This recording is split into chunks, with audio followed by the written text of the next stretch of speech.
பொதுவாகவே இந்த உலகத்துல ஒவ்வொரு உயிர்களும் பிறந்திருக்கிறது. ஒவ்வொரு உயிர்களும் அதன் அதன் அளவில் அழகாகவும், அதன் அதன் தன்மையில் தெளிவாகவும் இருக்கிறது. இங்கேருந்து அங்கே பார்க்கும்போது அழகாகவும், இங்கேருந்து இங்கே பார்க்க அழகு இல்லை அப்படிங்கிற அழகு, அழகின்மை அப்படிங்கிறது இந்த பிரபஞ்சத்துல கிடையவே கிடையாது. அனைவருக்கும் அன்பான வணக்கங்கள். புத்தர் பெருமான் ஒரு முறை அமைதியாக உட்கார்ந்து தியானம் செய்து கொண்டிருந்தார்.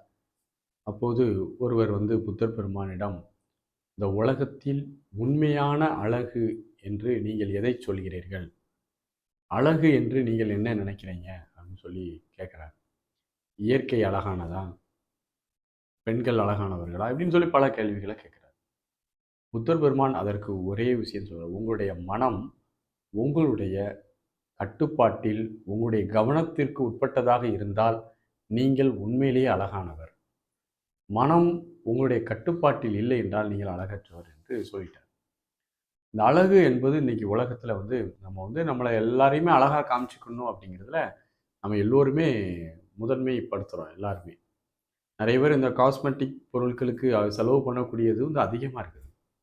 எங்கே போனாலும் ஏதாவது ஒரு காஸ்மெட்டிக் பொருட்களை வாங்கிட்டு அழகுபடுத்திக் கொள்ளும்.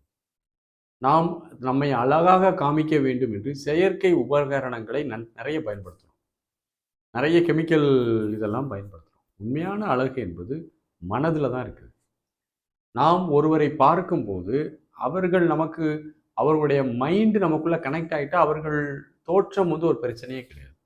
அவர்கள் உண்மையிலே அழகானவர்கள் தான். அழகு என்பது ஒவ்வொருத்தருக்கும் வேறுபட்டதாக இருக்கிறது. உள்ளத்தின் ஒரு தெளிவு தான் அழகை குறித்த இருக்குது. பொதுவாகவே இந்த உலகத்துல ஒவ்வொரு உயிர்களும் பிறந்திருக்கிறது. ஒவ்வொரு உயிர்களும் அதன் அதன் அளவில் அழகாகவும், அதன் அதன் தன்மையில் தெளிவாகவும் இருக்கிறது. இங்கேருந்து அங்கே பார்க்கும்போது அழகாகவும், இங்கேருந்து இங்கே பார்க்க அழகு இல்லை அப்படிங்கிற அழகு, அழகின்மை அப்படிங்கிறது இந்த பிரபஞ்சத்தில் கிடையவே கிடையாது.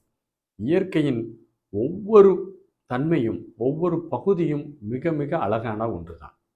இயற்கை மிக நேர்த்தியாக தன்னை வடிவமைச்சிருக்குது.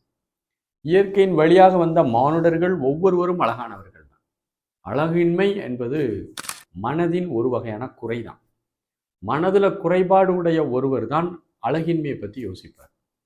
அவர் தான் மற்றவர்களை மதிப்பிட்டு கொண்டே இருப்பார். இவங்க நல்லா இருக்காங்க, இவங்க நல்லா இல்லை. அழகு என்பது ஒருவரினுடைய உணர்வு பூர்வமான தன்மை.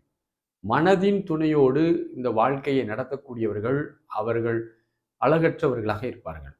விழிப்புணர்வின் துணையோடு ஒருவர் தன்னுடைய நடை, உடை, பாவனை அனைத்தையும் செய்கிறார் என்றால் அவர்கள் மிகவும் உயிரோட்டமான ஒரு மனிதராக, அழகுள்ள மனிதராக இருப்பார்கள். உண்மையிலேயே சொல்லப்போனால் அகத்தின் ஒரு ஒழுங்கு, அகத்தில் இருக்கக்கூடிய ஒரு ஒழுக்கம், எந்த உயிருக்கும் தீங்கு தராமல் என்னுடைய வாழ்க்கையை நான் அமைத்துக் கொள்வேன் என்ற பேர் உணர்வு, விழிப்புணர்வை, ஜீவகாருண்யத்தோடு வாழ வேண்டும், எல்லா உயிர்களையும் தன்னுயிர் போல் நேசிக்க வேண்டும் என்ற அந்த கருணை, ஒவ்வொரு மனிதனுக்குள்ளும் அந்த நேர்மை, அந்த பொறுமை ஒருவருக்குள் வாய்க்கும் என்றால் அதுதான் உண்மையான அழகாக இருக்கும். ஆகவே அழகு என்பதை நீங்கள் ஒரு புறத்தோற்றத்தை வைத்து மதிப்பிடுவது என்பது ஒரு அறியாமையினுடைய பகுதியாகத்தான் இருக்கிறது. அழகு என்பது உள்ளத்தின் தெளிவே மிக அழகாக இருக்கிறது. அதனால அழகு என்பது ஒரு மாயை. நம்ம நினைச்சு வச்சிருக்கிறோம் அழகு இப்படி இருக்கணும், அப்படி இருக்கணும், நிறைய ட்ரெஸ் பண்ணணும், நிறைய நகை போடணும், நல்ல ஆடை அணிகலன்கள் அணித்து கொள்ளணும், மற்றவர்கள் முன்னாடி நம்ம யாருன்னு பெரிய ஆளாக ப்ரொஜெக்ட் பண்ணி காமி, இதெல்லாம் அழகு கிடையாது. அழகு அதெல்லாம் உளவியல். மற்றவர்கள் முன்னாடி நான் பெரிய ஆளுன்னு காமிக்கிறது ஒரு உளவியலான செருக்கு, ஒரு ஆணவம். ஆனால் அழகு என்பது பணிவு, அமைதி, தெளிவு ஆகியவை என்பதை நாம் புரிந்து கொள்ள வேண்டும். நன்றி, வணக்கம்.